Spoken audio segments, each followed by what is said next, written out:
কি হয় তাতে? আল্লাহ বলছেন তানাজ্জালুল মালাইকাতু ওয়ার রূহু ফিহা, সেই রাতে ফেরেশতাগণ অবতরণ করেন। তানাজ্জালু তাতানাজ্জালু ছিল আসলে, ওয়ার রূহু ফিহা, এবং বিশেষ করে রুহুল আমিন ফেরেশতা জিবরিল আমিন তিনিও নেমে আসেন। জি হ্যাঁ, রুহের তাফসিরে কিছু ভিন্ন মত থাকলেও সেগুলি দুর্বল, সঠিক নয়, বরং প্রাধান্যপ্রাপ্ত রাজে উক্তি হচ্ছে যে রুহ মানে হচ্ছে যাকে আল্লাহ রুহুল কুদুস বলেছেন, যাকে আল্লাহ রুহুল আমিন, রুহুল আমিন, হ্যাঁ, কুল নাজ্জালাহু রুহুল কুদুস, হ্যাঁ, কোরআনে কারিমে রয়েছে। আর তিনি রূহ, তাহলে জিবরাইল আলাইহিস সালামের নাম কোরআনে কারিমে জিবরিল রয়েছে, যেটা অন্য উচ্চারণে জিবরাইল, অন্য কেরাতে জিবরাইলও, জিবরিল, জিবরাইল আর রূহ। এই আর রূহ, রূহ মানে এখানে আত্মা নয়, রূহ মানে জিবরাইল আলাইহিস সালামের উপাধি রূহ, আর জিবরাইল আলাইহিস সালামের আরেকটা উপাধি হচ্ছে রুহুল কুদুস। জিবরাইল আলাইহিস সালামের উপাধি হচ্ছে আর রুহুল আমিন, বিশ্বস্ত রূহ, বিশ্বস্ত আমানতদার রূহ, আমানতদার ফেরেশতা, যিনি রাইসুল মালাইকা, ফেরেশতাদের চিফ। জি হ্যাঁ, জিবরাইল আলাইহিস সালামও নেমে আসেন, অসংখ্য ফেরেশতা নেমে আসে বেইজনে রব্বিহিম, তাদের প্রতিপালকের অনুমতি ক্রমে।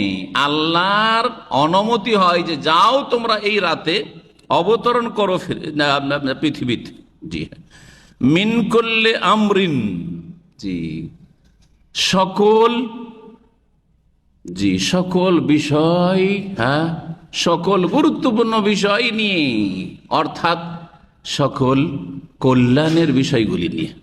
জি হ্যাঁ, তো মিন কুল্লি আমরিন সম্পর্ক একটা তাফসীর হচ্ছে তানাজ্জালুল মালাইকাতু ওয়ার রূহু ফিহা বিইযনি রাব্বিহিম মিন কুল্লি আমর, নেমে আসেন ফেরেশতারা কি নিয়ে? মিন কুল্লি আমরিন। ইবনে উসাইমিন রাহমাতুল্লাহ আলাইহি বলছেন মিন কুল্লি আমরিন মানে বেকুল্লি আমরিন। মিন এখানে বায়ের অর্থে রয়েছে প্রত্যেক গুরুত্বপূর্ণ বা বরকতপূর্ণ মহত্বপূর্ণ বিষয় নিয়ে নেমে আসেন। কি জন্য ফেরেশতারা নেমে আসেন?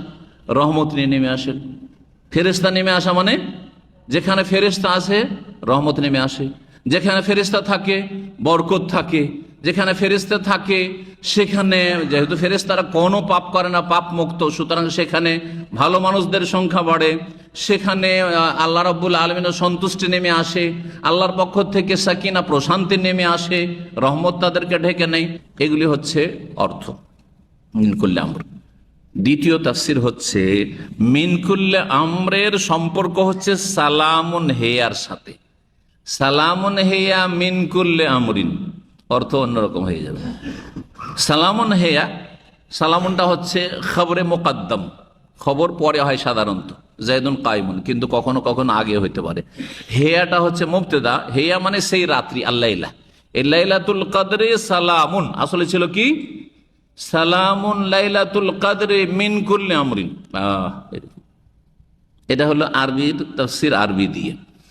এই কদরের রাতটি হচ্ছে শান্তিময়, মিন কুল্লি আমরিন, হ্যাঁ, প্রত্যেক অনিষ্ট থেকে, মিন কুল্লি আমর প্রত্যেক অনিষ্ট থেকে, প্রত্যেক খারাপি থেকে, প্রত্যেক বালা মুসিবত থেকে, প্রত্যেক বিপদ থেকে, প্রত্যেক মানুষের জন্য ক্ষতিকর বস্তু থেকে এই রাতটি হচ্ছে সালামত, শান্তি আর শান্তি, শান্তি আর শান্তি, নিয়ামত আর নিয়ামত, বরকত আর বরকত, রহমত আর রহমত, মিন কুল্লি আমর। সালামুন হিয়া, এই রাতটি হচ্ছে সালাম। সালামুন হিয়া, এই রাতটিকে সালাম কেন বলা হইল? এর তাফসিরে বিভিন্ন মত রয়েছে, তার মধ্যে এক দুটি বা তিনটি উক্তি উল্লেখ করেছেন ইমাম ইবনে কাসির রাহমাতুল্লাহ আলাইহি, আপনাদের সামনে পেশ করি আর তারপরে আরো কিছু বলবো। বলছেন তিনি সালামুন হিয়া সম্পর্কে, কালা মুজাহিদ, প্রখ্যাত তাই মুজাহিদ বলছেন হিয়া সালেমাতুন, এই রাতটি হচ্ছে নিরাপদ। সালামুন কি থেকে? লা ইয়াস্তাতিউ শাইতানু আন ইয়ামালা ফিহা সুআন আও ইয়ামালা ফিহা আযান, শয়তান এই রাতে কোনো মন্দ কিছু করতে পারে না।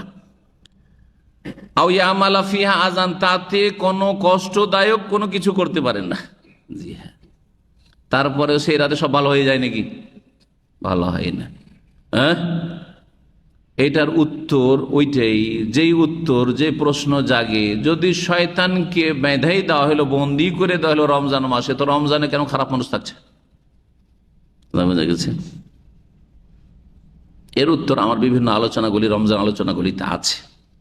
একটি উত্তর হচ্ছে যে একটা চাকাকে ঘুরিয়ে দেওয়ার পরে যদি আপনি হাতটা টেনেও নেন, বা আপনি যে এটা যে যাদের ঘোড়ায় কি বলে ওটাকে হ্যান্ডেল, হ্যান্ডেল ছোট যুগে এই পাম্প সেট মেশিন স্টার্টও দিয়েছি, কিন্তু ভুলে গেছি, নামই ভুলে গেছি, 40 বছর ছেড়ে দেওয়া, তারপরে টেনে নেয়, কিন্তু মেশিন চাকা তো চলতে আছে, ঠিক কিনা? চলতে আছে। ওই রকমই শয়তান 11 মাস ধরে খারাপ প্রকৃতির মানুষগুলোকে এমন ভাবে চালিয়ে দিয়েছে যে একটা মাস আর শয়তানের কাজকর্ম করার দরকার নাই। হ্যাঁ, পরে 1 মাস বন্দি, আবার ভাবছে 1 মাস পরে তো আবার বেরিয়ে পড়বো, এটাকে আবার ফিরিয়ে নেবো। খুব বেশি তো রমজানের পরে 2-4-10 দিন নামাজ পড়বে, তারপর আবার নামাজ মসজিদ থেকে বের করে নেবো এদেরকে। সাকসেস শয়তান, কিন্তু সাকসেস। কথা ঠিক কিনা? যারা রমজানি মুসলমান, তাদের নামাজ রমজান পরে সাথে সাথে শেষ হয়ে যায়। অনেকে রমজান মাসেই কমে যায়, প্রথম দিকে মসজিদে জায়গা পাওয়া যায় না, ভালো মানুষদের তো জায়গা হয় না একটু দেরি করলে, সব বেনামাজিতে ফুল হয়ে গেছে রমজান মাসে রমজানি মুসলমান। আর তারপরে 10 দিন পরে, 2-4-5 দিন, 10 দিন, তারপরে কমতে লাগে, এমন কমে যায় পরিলক্ষিত, তাই না? বুঝেন না আপনারা? রমজানের শেষ দিকে অনেক লোক কমে যায়, আবার ওই কদর রাতগুলোতে একটু হয়তো বেশি হয়, আর তারপরে শেষ।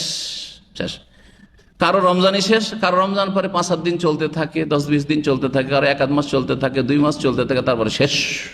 ইল্লা মাশাআল্লাহ, ইল্লা মান রাহিমাল্লাহ। কথা ঠিক কিনা? জি হ্যাঁ, তো শয়তান এই কাজ করছে। তারপর আরেকটা বিষয় আছে, কোরআনে কারিমে আল্লাহ বলছে ইস্তাহওয়াজা আলাইহিমুশ শাইতান, শয়তান মানব জাতির ওপর বিস্তার লাভ করে, আধিপত্য কায়েম করে ফেলে। যখন আধিপত্য কায়েম হয়ে যায়, তারপরে আর কাজ করা লাগে না। আধিপত্য প্রথম কায়েম করতে একটু কষ্ট করতে হয়, দেখেন ইলেকশন করতে হলো, এই করতে হলো, সেই করতে হলো, আর তারপরে যে জিতলো, এখন আরামে বসে গেল, আর কোনো চিন্তা নেই। কথা ঠিক কিনা? প্রথমখানে একটু সংগ্রাম করতে হয়। হ্যাঁ, জি হ্যাঁ। তো ঠিক ওই রকমই শয়তানের ব্যাপারটা, ইস্তেহওয়াজ আলাইহিমুশ শাইতান, শয়তান আধিপত্য কায়েম করে ফেলেছে অসৎ লোকদের ওপর। জি, ইল্লা মান রাহিমাল্লাহ, আল্লাহ যদি রহম করে থাকেন, সেই সেখান থেকে মুক্তি পাবে। আরেকটি উত্তর আমি বলছি এখানে, সেটা হচ্ছে দেখেন, জিন শয়তানকে না বন্দি করা হয়? কথা ঠিক না? মানুষ শয়তানকে বন্দি করা হয়? মানুষকে তো কখনো বন্দি করেন আল্লাহ রাব্বুল আলামিন, সব খোলা আছে অসৎ মানুষরা। তো যেমন জিন শয়তান আছে, মানুষ শয়তান আছে। জিন শয়তান রমজান মাস আসলে তার আগে তো বলে আমাদেরকে তো বন্দি করে দিল, কি মানুষ শয়তানগুলো কি করে বন্দি করবে আল্লাহ? ওরা তো খারাপ করতে আছে, খারাপ বন্ধু আছে আপনার, খারাপ করছে, কত নামাজ পড়বি, দেখলাম খুব নামাজি দেখলাম, কলব ঠিক থাকলে সব ঠিক, ইসলাম এখানে আছে, আমার কলব সাফ, দিল সাফ আছে, ব্যাস জান্নাত। কথা বোঝা গেছে না? তো মানুষ শয়তান লেগে আছে, আরে সারা জীবন মেলা পাপ করেছেন, আর আপনার বন্ধু মহল সব আপনাকে জানে যে অনেক চুরি বাটমারি করেছেন বা অসৎ কাজ করেছেন, ও মুসল্লি সেজেছিস, কখন তুই এত মুসল্লি হলি? এই 2-1টা টিটকারিতে আপনার অবস্থা খারাপ হয়ে গেল, নামাজ রোজা সব ছেড়ে দিল, দরকার নেই, ঠিক না? এই মানুষ শয়তানরা আপনাকে ফিরিয়ে নিল, এরকম বহু লোককে ফিরিয়ে নিচ্ছে। সঙ্গদোষে লোহা ভাসে, সঙ্গদোষে কি হয়? লোহা ভাসে। জি, বড় বড় জাহাজের লোহাগুলো ভাসছে, জি, যেহেতু তাতে ইঞ্জিন লাগানো আছে। সালামুন হিয়া, এই রাত হচ্ছে শান্তি, একটি বললাম। দ্বিতীয় বলছেন যে তাসলিমুল মালাইকাত লাইলাতুল কদরে, এটা বলছেন ইমাম শাফিঈ রাহমাতুল্লাহ আলাইহ। ইমাম শাফিঈ রাহমাতুল্লাহ বলছেন যে ফেরেশতারা কদরের রাতে সালাম প্রদান করে, সালাম পেশ করে কারাকে? আলা আহলিল মাসাজিদে, মসজিদে অবস্থানকারী মুসল্লিদেরকে। সালাম আলাইকুম, মসজিদে সালাম আলাইকুম, ফেরেশতারা সালাম বলে, আল্লাহ আপনাদেরকে শান্তিতে রাখুন, আল্লাহ আপনাদের শান্তি রাখুন, শান্তির দোয়া করতে থাকে, সুবহানাল্লাহ। হাত্তা ইয়াতুল আল ফজর, ফজর হওয়া পর্যন্ত। ফজর হলে ফেরেশতারা তখন চলে যায় আকাশে। ইমাম কাতাদা, ইবনে যায়েদ ওরা বলছেন সালামুন হিয়া মানে হিয়া খাইরুন কুল্লুহা, এই কদরের রাতটি হচ্ছে কল্যাণ আর কল্যাণ, মঙ্গল আর মঙ্গল পুরোটাই। লাইসা ফিহা শাররুন ইলা মাতলাইল ফজর, ফজর উদয় হওয়া পর্যন্ত কোন রকমের তাতে অনিষ্ট থাকে না, মঙ্গল রয়েছে। এই মঙ্গল যারা নিতে পারবে তারাই ভাগ্যবান হবে। এছাড়া আরেকটি তাফসীর উল্লেখ করেছেন ইমাম ইবনে উসাইম রাহমাতুল্লাহ আলাইহি, তিনি বলছেন অন্যান্য মুফাসসিরিন থেকে নকল করে, যে এক ফেরেশতা আর এক ফেরেশতাকে সালাম দেয়। একটা তো বললাম যে ফেরেশতারা কাকে সালাম দেয়? মানুষকে, মুসল্লিদেরকে, মসজিদে যারা অবস্থান করছে, ইবাদত বন্দেগীতে মশগুল আছে তাদেরকে সালাম দেয়। ফেরেশতা না, এক ফেরেশতা আর এক ফেরেশতাকে। দেখেন ফেরেশতার ভিড়ভাড়, কোনদিন এত ফেরেশতার একসাথে গ্যাদারিং দেখা সাক্ষাৎ হয়নি। তো এক ফেরেশতার আর এক ফেরেশতার সাথে কোথায় এসে দেখা হচ্ছে? এই কদর রাতে এসে জমিনে দেখা হচ্ছে। সালাম আলাইকুম, সালাম আলাইকুম। ও ফেরেশতা ওকে সালাম দিয়ে, ওকে সালাম দিচ্ছে, ও সালাম দোয়া করছে। জি হ্যাঁ, ইউসাল্লিম বাযুহুম আলা বায, ইউসাল্লিম বাযুল মালায়েকা আলা বায। এই অর্থগুলি করা হয়েছে। হাত্তা মাতলাইল ফজরি, ফজর উদয় হওয়া পর্যন্ত। তালা ইয়াতলাও মানে হচ্ছে উদয় হওয়া, আর মাতলা মানে হচ্ছে উদয় হওয়ার সময়কাল, জারফে জামান আর জারফে মাকান দুটি হয়, কিন্তু এইখানে মাতলাউনের ওজনটি জারফে জামানও হয় আর জারফে মাকানও হয়। যারা আরবি গ্রামার পড়েছেন মাফআলুন, হ্যাঁ, যেমন মসজিদ, মসজিদ কেন বলা হয়? সেজদার স্থান, তাহলে এটা জারফে মাকান হইল। কিন্তু মাতলা সূর্য উদয় হওয়ার কি বললাম? সময়কাল। এখানে সময়কাল জারফে জামানের অর্থে রয়েছে, কিন্তু যখন আপনি জুলকারনানের ঘটনা পড়বেন, হাত্তা ইযা বালাগা মাতলিআ শামসে, যখন সূর্য উদয় কালে পৌঁছিলেন না উদয়ের স্থলে পৌঁছিলেন? উদয় স্থলে পৌঁছলেন মানে এত দূর পর্যন্ত তিনি চলে গেলেন দেশ দখল করতে করতে, যে মনে হচ্ছে যে এখানে সূর্য উদয় হচ্ছে, এরপরে আর দুনিয়া নেই। পূর্ব দিকে সফর করতে করতে অর্থাৎ প্রশান্ত মহাসাগর পর্যন্ত চলে গেলেন। জাপান, চীন শেষ করে যদি চলে যান তখন কি শুরু হবে? হ্যাঁ, প্রশান্ত মহাসাগর। এখন ওখানে গিয়ে দেখছে যে সূর্য উঠছে সাগর থেকে, আর দুনিয়া নেই, এখানে শেষ। তখন আমেরিকা জানা ছিল না যে প্রশান্তের পরে আবার আমেরিকা আছে, আটলান্টিকের পরে আমেরিকা। মাগরিব আর শামস, সূর্য ডুবার স্থলে পৌঁছেছেন, সেখানে মাগরিব, এখানে জারফে মাকান। সূর্য অস্তমিত হয় ওই স্থলে পৌঁছলেন, মানে আটলান্টিকের কিনারায়, তটে পৌঁছিলেন। যখন আটলান্টিকের কিনারায় পৌঁছলেন, পৌঁছে মনে হচ্ছে যে তাগরু ফি আইনিন হামিয়া, মনে হচ্ছে যে বাষ্প উঠছে ভাব গরম পানি থেকে, আর ওই গরম পানিতে সূর্যটা ডুবছে, মানে আটলান্টিক সাগরে সূর্যটা ডুবে যাচ্ছে। আর তো আমেরিকা দেখা যায় না। কথা বোঝা গেছে? যদি সেই যুগে আমেরিকা যাওয়ার ব্যবস্থা থাকতো তো জুলকারনাইন মনে হয় আমেরিকাও চলে যেতেন, আমেরিকার নাম কেউ জানতো না। সুবহানাল্লাহ। জি হ্যাঁ, তো এই ছিল সূরাতুল কদর আর তার তাফসীর। বললাম